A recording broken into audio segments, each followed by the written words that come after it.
होता था पूरे भारत में। मोदी जी की सरकार करा रही है। नहीं, साजिश हो रही है। हो सकता है मोदी जी को बदनाम करने के लिए हो रही हो। अच्छा, कि ऐसा किया जाए, क्योंकि क्या वजह है कि जहां सिर्फ कश्मीर में पत्थर चल रहे थे, कश्मीर में पत्थरबाजी बंद हो गई, लेकिन पूरे मुल्क में पत्थरबाजी शुरू हो गई। ये कहां से भाई? जयपुर से नासिक तक कहां से पत्थर, कौन लोग हैं? इसकी सख्त जांच हो और बगैर भेदभाव, और जो भी कसूरवार है उसको सख्त से सख्त सजा दी जाए, चौराहे पर सजा दी जाए। मैं ये डिमांड करता हूं, जो भी कसूरवार है उसे चौराहे पर सजा दी जाए। लेकिन वो उसके साथ एक डिस्क्लेमर भी लगा रहे हैं, वो कह रहे हैं कश्मीर में बंद हो गई, पूरे देश में मोदी सरकार के आते ही पत्थरबाजी हुई है। बताइए ममता जी। सुचरिता जी बहुत बहुत धन्यवाद। देखिए, विषय बहुत संवेदनशीलता से भरा हुआ है और जिस प्रकार की पत्थरबाजी की जा रही है उससे जिहादी मानसिकता दिखती है। मतलब अगर हिंदुओं के समर्थन में कोई खड़ा हो जाए भारत के अंदर, भारत के बाहर, तो उसको आप लहूलुहान कर देंगे, आप उसको मार के रख देंगे। मुझे अभी तक याद है जब बांग्लादेश की यह हालत हुई थी तो इस देश के अंदर बैठे हुए सो कॉल्ड विपक्ष ने क्या कामना की थी? यह बोला था ना कि यहाँ बांग्लादेश बन जाना चाहिए। कांग्रेस के एक बड़े नेता ने तो यह बोल दिया था कि पीएम मोदी के घर में लोग घुस करके वो हालत कर देंगे जो शेख हसीना जी के घर के अंदर हुई थी। और आज ये इस प्रकार की बातें कर रहे हैं। और देखिए, एक और चीज मैं बता देती हूं कि इस देश की संसद के अंदर जो सांसद जय फिलिस्तीन का नारा लगाते हैं उनके बारे में ही मेरे भाई कुछ नहीं बोलेंगे। भारत की संसद है, भारत की संसद है, भारतवर्ष के हैदराबाद के लोग उनको बनाते हैं सांसद और वो आकर के जय फिलिस्तीन बोलते हैं। नहीं नहीं, ये बीच में नहीं, ये जय फिलिस्तीन ठीक है, जय फिलिस्तीन का नारा भारत की संसद में ठीक है, तो आप उस पर जवाब दीजिए। आप डॉट क्यों कर रहे हैं? आप मणिपुर में प्रोटेस्ट नहीं हो रहा है? मणिपुर में क्यों नहीं प्रोटेस्ट हो रहा है? मणिपुर क्या इस देश का हिस्सा नहीं है? उसमें भी प्रोटेस्ट होना चाहिए। मणिपुर की बात हो रही है, मणिपुर की बात हो रही है, लाल किले की बात हो रही है। मैं एक बार दानिश जी और अजय जी, लाल किले पर झंडा बदला गया क्या की सरकार ने? मैं अजय जी से पूछ लेती हूँ, एक मिनट रुक जाइए। अजय जी, वो कह रहे हैं कि जिन्होंने लाल किले पर जाकर झंडा बदलने की कोशिश की उनके साथ आपकी सरकार ने क्या किया, ये वो सवाल पूछ रहे हैं। जरा बता दीजिए इन्हें, इनके जरिए पत्थर मारा, किसने नहीं मारा, पूरी कम्युनिटी को खड़ा कर दिया जाएगा। मैं कह रहा हूँ जांच की जाए और चौराहे पर सजा दी जाए। मैं कह रहा हूँ वाली बात कहां से आ गई? बांग्लादेश से बात करें, सख्त ने बात करें। आप जो कह रहे हैं मोदी सरकार बांग्लादेश से बात करे, तो मुझे लगता है बात करें। शायद याद नहीं है कि जो उन्होंने शुभकामना संदेश मोहम्मद यूनुस को भेजा प्रधानमंत्री ने, उसी में उन्होंने प्रधानमंत्री ने एक लाइन ये भी लिखी। एक लाइन क्यों लिखी? नहीं सुनिए, आप क्यों एक लाइन लिखी? सर, ये सारी चीजें बैक चैनल होती है। आपको क्या लगता है आपको बताकर बात की जाएगी? जब प्रधानमंत्री देश का ट्विटर पे लिख सकता है, जब ऐसे हालात है तो बिल्कुल बता के लग रहा है वो बात नहीं कर रहे हो। बिल्कुल, एक मिनट, हमारे भाई मारे जा रहे हैं, बता के बात नहीं की। बहुत अच्छा लग रहा है मुझे आप ये कह रहे हैं। ये बात सुनने की जरूरत है। 8 बजे आए और ऐलान करें कि अगर वहाँ पे हमारे भाइयों को एक मिनट मुझे बाकी नहीं रोका गया तो मैं फिर अजय जी जवाब दे दीजिए, फिर मैं दानिश जी के पास भी जाऊँ। सबसे पहली बात इनको बता दूं कि प्रधानमंत्री ने एक बार नहीं, एक बार तो संदेश में ट्विटर पे लिखा और उसके बाद 2 बार फोन पे बात हो चुकी है। दोनों बार, पहली बार हिंदू हितों को सुरक्षित रखने, अल्पसंख्यकों को सुरक्षित रखने की बात कही। सिर्फ उनको ही नहीं कहा है, अपने अमेरिकन काउंटर पार्ट को, ब्रिटिश काउंटर पार्ट को भी कहा है कि बांग्लादेश सरकार पे दबाव डाला जाए। बात तो पहले ये।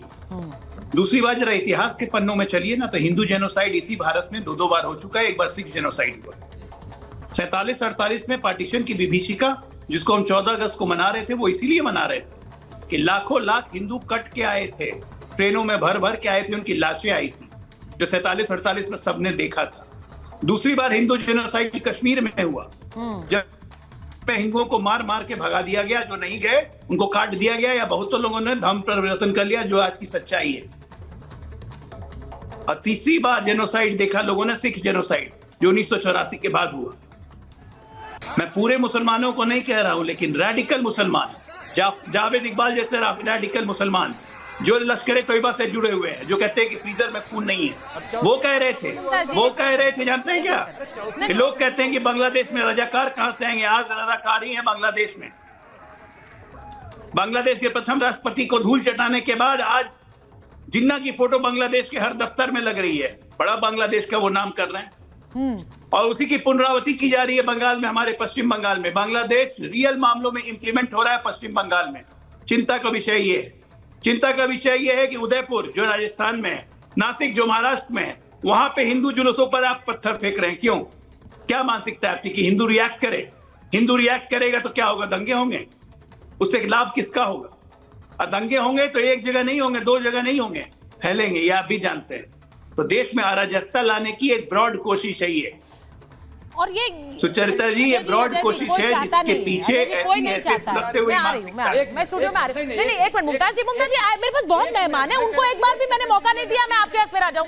मैं अपनी बात कह लेता, बोलिए जल्दी से। मैं ये कह रहा हूँ कि ये जो दंगे की बात कर रहे हैं, हिंदुस्तान में दंगा कोई नई बात नहीं है। 1947 से लेकर के अब तक न जाने हजारों, एक मिनट, हजारों दंगे मैं बताना चाहता हूँ। और जब भी दंगे हुए हैं तो विक्टिम मुसलमान ही रहा है, जेल भी मुसलमान ही गए, मारे भी मुसलमान। दंगा उंगा नहीं कराना चाहते, गलत बात है। ये गलत नैरेटिव पेडल मत करिए। किया जाए नहीं, एक मिनट मुमताज जी, नहीं, I will interject you here. और ला करके मैदान में हैंग किया जाए। देखिए, दंगा जब भी होता है ना तो हर कोई प्रभावित होता है। ये कहना बंद करिए कि दंगे होते हैं तो सिर्फ मुसलमान प्रभावित होते हैं। दंगा जब होता है तो हर किसी का घर बार बर्बाद होता है।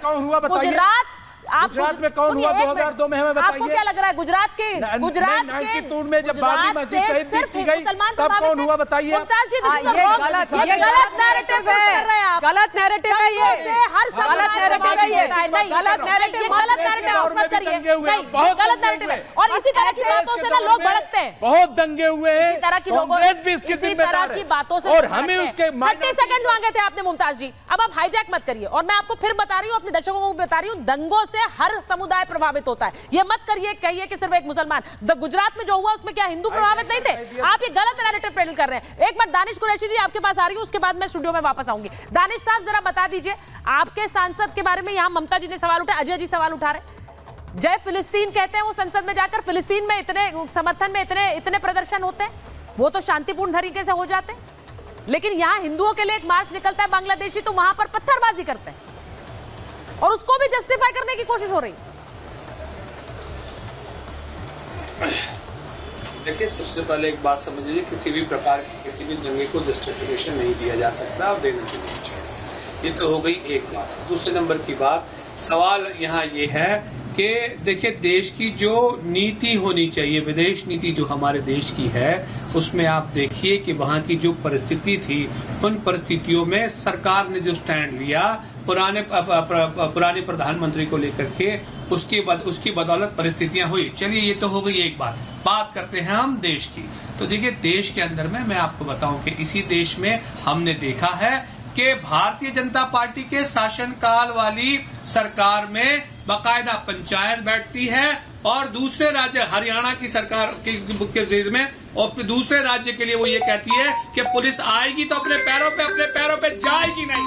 अरे बंगाल और बांग्लादेश को छोड़िए, इस देश में सरकार को चैलेंज करते हुए एलिमेंट्स नजर आ रहे हैं। और किसके लिए नजर आ रहे हैं? मोनू मानेसर के लिए, वो गुंडे के लिए। तो ये परिस्थिति देश में बन रही है और उसके बाद आप अराजकता की बात कर रही है।